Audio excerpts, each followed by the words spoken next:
Hello? Who is this? Mr. Todrick? Oh, it's you again. What now?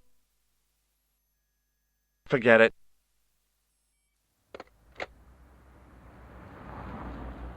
How did Plantar get your name? Through the newspaper, La Liberté. I'd written an article linking two unsolved murders, one in Italy and the other in Japan.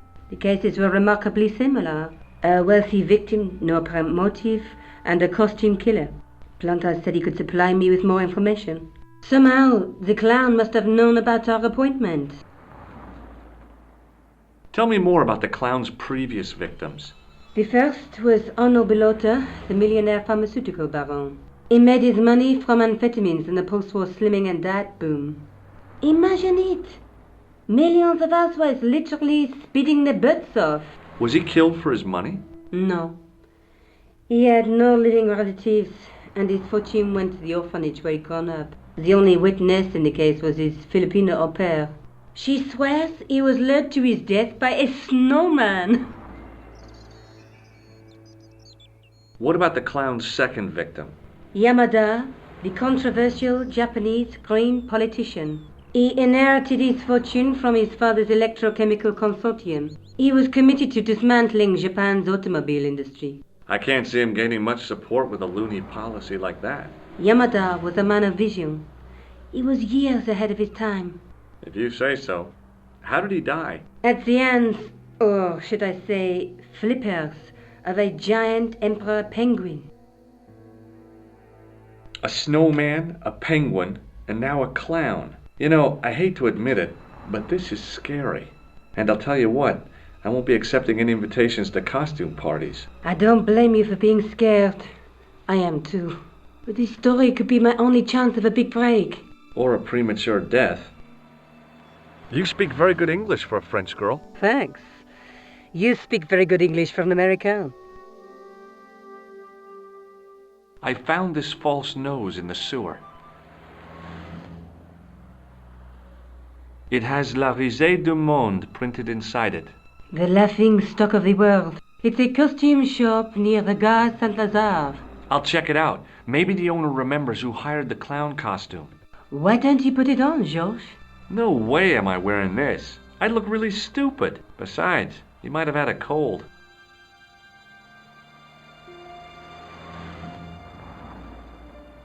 I found a piece of material near the cafe. When I showed it to the concierge, he recognized it right away. It's very distinctive, all right. Just wait until you see this. I developed the film I shot at the cafe. Here, George, it's an enlargement I made. Look what that guy's wearing. Checkered pants. The same material as I found in the sewer. That's right. This guy shouldn't be difficult to find. Oh no? Take a close look at his left cheek. A scar. In the shape of a horseshoe. Oh, a crescent moon.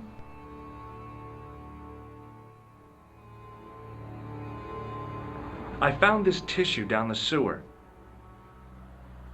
Oh, that's disgusting, George. I think the stuff on it is grease paint, like actors use. Or clowns. It's still disgusting. Get rid of it. Tell me more about yourself. Oh, there is not much to tell. Well, how did you get into photography? I guess I owe that to my father. He bought my first camera. I was 8 and my parents had just split up. Did you live with your father? Yes, my mother went off with her new boyfriend. I don't mind. Papa was all I needed. 4 years later, he died in a plane crash.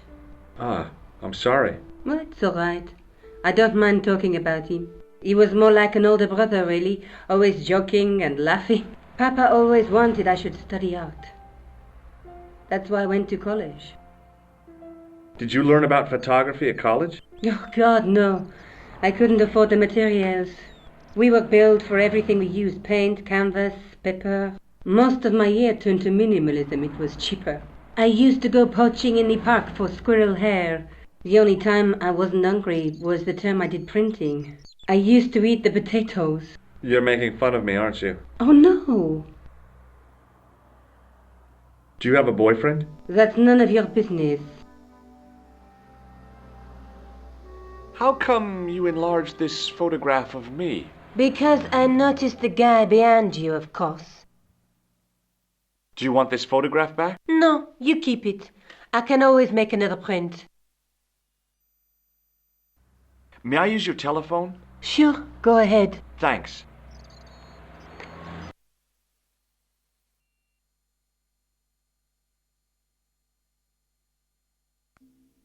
Hello? Who is this? It's George Stobart again. What now? Did you make a suit for a man with a scar on his face? A scar in the shape of a crescent moon? Maybe. Maybe not. Tell me where I can find him and I'll leave you alone. And if I don't, I won't leave you alone. I can't tell you anything unless you give me his name. Do you know where I can find the guy with the scar? I told you. Without a name, I can't help you. Thanks for nothing, Todrick. I'm going back out to search for that clown. Where? Well, I guess I could visit the costume shop. Good idea.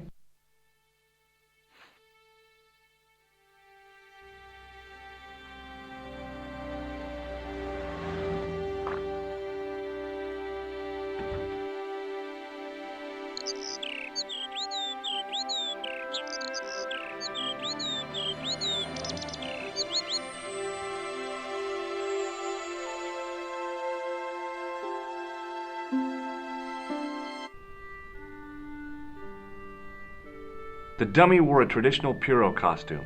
At least, I guess it was a dummy. It was an antique phonograph, the kind you have to wind by hand. The guy's spoon-shaped face was mournful and humorless. He looked like a vegetarian in a slaughterhouse. Excuse me. Bonjour, monsieur. Please, come in. Welcome. Leave the mundane world behind. For in these four walls, fantasy is king. I don't want a costume. Didn't you ever dress up when you were a child? Not that I remember. Incredible! You'll be telling me next that you never shared your elder sister's lingerie. I don't have a sister, and I think I'd look pretty silly in a brassiere. I just need some information. Of course. How can I help you? Have you heard of a man named Plantile? I do not recall anyone of that name. I'm looking for a man who hired a clown costume from you. Oui, monsieur. I do not see how I can help. Don't you keep a record of costumes that you've rented out? Of course, monsieur, but... Well, then, I'd like to check your records. Give me the names of everyone who's rented a clown suit. Impossible. There are too many. The clown I'm looking for is a cold-blooded killer. Give me his name, and I'll see he's brought to justice. I'd help you if I could, but you can't expect me to remember all my customers. You see, the clown costume is our most popular line, monsieur. On average, we hire out more than 30 clown suits a week. You'll have to give me more to go by. A description, perhaps? How come clowns are so popular? I think it has something to do with their unpredictable nature. Personally, I think clowns should be banned, along with mimes. Oh, come now. Who doesn't love clowns? Me, for one. Do you recognize this man? Ah oui, he was here this morning. Are you sure this is the man who bought grease paint? Oui, monsieur. Do you want this red nose back? Not after it's been worn, thank you. Does this dirty tissue mean anything to you? Let me smell that.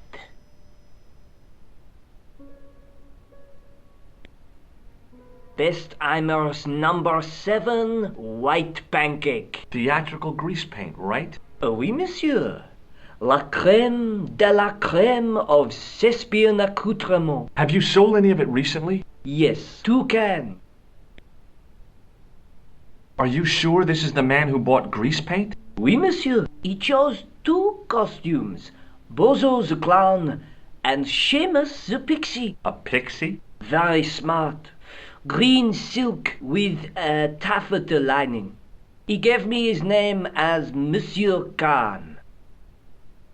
Are you sure this is the same man who hired the clown suit? Certainement, Monsieur Khan. Thanks for your help, buddy. My pleasure, monsieur. Allow me to shake you by the hand. Huh? Well, okay.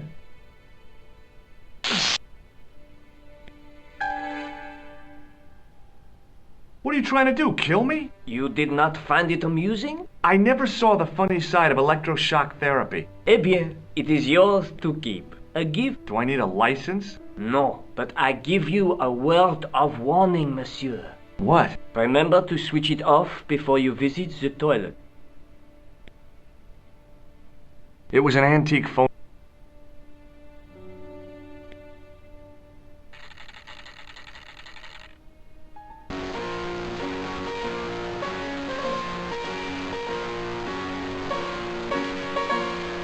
It was an antique phonograph, the kind you have to wind by hand.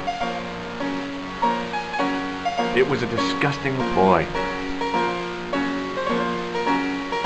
As my fingers closed on the plastic novelty, I realized my mistake. It was a novelty, all right, but it wasn't plastic.